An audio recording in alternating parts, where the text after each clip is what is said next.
आज के एपिसोड में हम बात करने वाले हैं Robin Hood of Medellin Colombia, Pablo Escobar के बारे में। आपने कभी भी पाब्लो एस्कोबार के बारे में पहले सुना होगा तो ज़रूर कुछ नेगेटिव ही सुना होगा, जैसे कि अमेरिका में ड्रग्स और कोकीन की सप्लाई करना, पुलिस वालों को कॉन्ट्रैक्ट पर मरवा देना और कई जगहों पर बॉम्ब ब्लास्ट करना।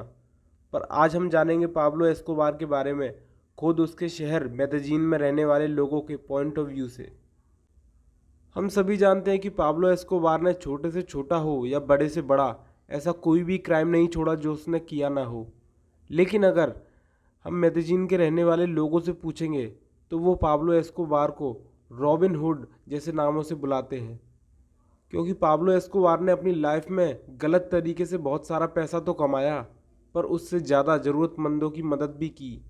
फिर चाहे चैरिटी करना हो या हॉस्पिटल में, स्कूल में, कॉलेजेस में डोनेशन देना, पाब्लो एस्कोबार ने हर वो पॉसिबल मदद करी उसके शहर में रहने वाले लोगों की जो वो कर सकता था। पाब्लो एस्कोबार ने अपनी लाइफ में कुछ रूल्स बना रखे थे, जिसमें से एक रूल था आइदर ब्राइब और बुलेट, जिसका सीधा सा मतलब था या तो पैसे लेकर अपना मुंह बंद कर लो या फिर तुम्हें गोली से मार दिया जाएगा। अब क्योंकि पूरे कोलंबिया पर ही एस्कोबार ने अपना नेटवर्क बना रखा था, यही वजह थी कि वहाँ की हायर अथॉरिटीज़ जैसे गवर्नमेंट ऑफिशियल्स और पुलिस सर्विसेज एंड आर्मी उसका कुछ भी नहीं बिगाड़ सकते थे। अब क्योंकि एस्कोबार का मेजर कोकेन मार्केट अमेरिका था, यही वजह थी कि अमेरिकन्स ने अपनी सरकार से यह गुहार लगाई कि इसको अरेस्ट किया जाए, जिससे यूएस गवर्नमेंट पर प्रेशर आया और उन्होंने उसे पकड़ने की तैयारियां शुरू कर दी। पाब्लो एस्कोबार को यह अच्छे से पता था कि अगर वो अमेरिकन्स के हाथ लग गया तो वो लोग उसे जान से मार देंगे, इसलिए उसने ये फैसला लिया कि वो मेदेजिन कोलंबिया में ही अपनी खुद की जेल बनाएगा, जहाँ पर किसी भी 5 स्टार रेस्टोरेंट से ज़्यादा फैसिलिटीज़ थी। हालांकि वो उस जेल में 1 साल भी नहीं टिक पाया और उसे वहाँ से भी भागना पड़ा। कहते हैं कि एस्कोबार ने यह दावा तक कर दिया था कि अगर उसे अमेरिकन्स के हाथों ना सौंपा गया तो वो पूरे कोलंबिया का फॉरेन डेट यानी कि कर्ज उतार देगा, जो कि उस समय लगभग 20 बिलियन यूएस डॉलर्स के आसपास था। कई लोगों का मानना है कि पाब्लो एस्कोबार को कोलंबिया के अंदर ना तो पकड़ा जा सकता था और ना ही मारा जा सकता था। वहाँ की पुलिस अकेले अपने दम पर तो उसे कभी भी नहीं पकड़ सकती थी। अकेले मेदेजिन में ही उसके 150 से 200 घर थे और छुपनों के ठिकानों का तो कोई हिसाब ही नहीं।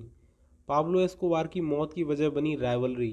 काफ़ी लोग बताते हैं कि जब राइवल गैंग्स ने वहाँ की पुलिस के साथ हाथ मिलाया तो पुलिस को पाब्लो एस्कोबार के बारे में कई ऐसी खुफिया जानकारी मिली जिसे शायद पुलिस कभी भी नहीं पता कर पाती, और यही उसकी मौत का कारण भी बना।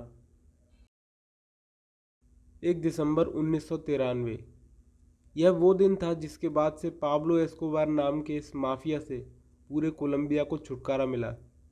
इत्तेफाक से उसकी मौत भी उसी दिन हुई जिस दिन उसका जन्म हुआ था। Drug king who was for years one of the world's most wanted men was gunned down today by Colombian police in the Colombian city of Medellin. Police say Escobar was killed near a shopping mall in Medellin, Colombia. He was shot to death by members of an elite police squad.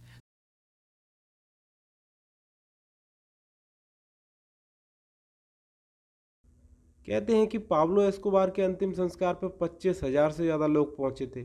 मानो कि पूरा मेदेजिन ही वहां पर उसकी आत्मा की शांति की दुआ करने के लिए आ गया हो। यह कहानी थी पाब्लो एस्कोबार की। वीडियो अगर पसंद आया हो तो वीडियो को लाइक करिए, शेयर करिए अपने फ्रेंड्स के साथ, और कमेंट्स में आप बता सकते हैं कि आपको और किस टॉपिक पर वीडियोस चाहिए।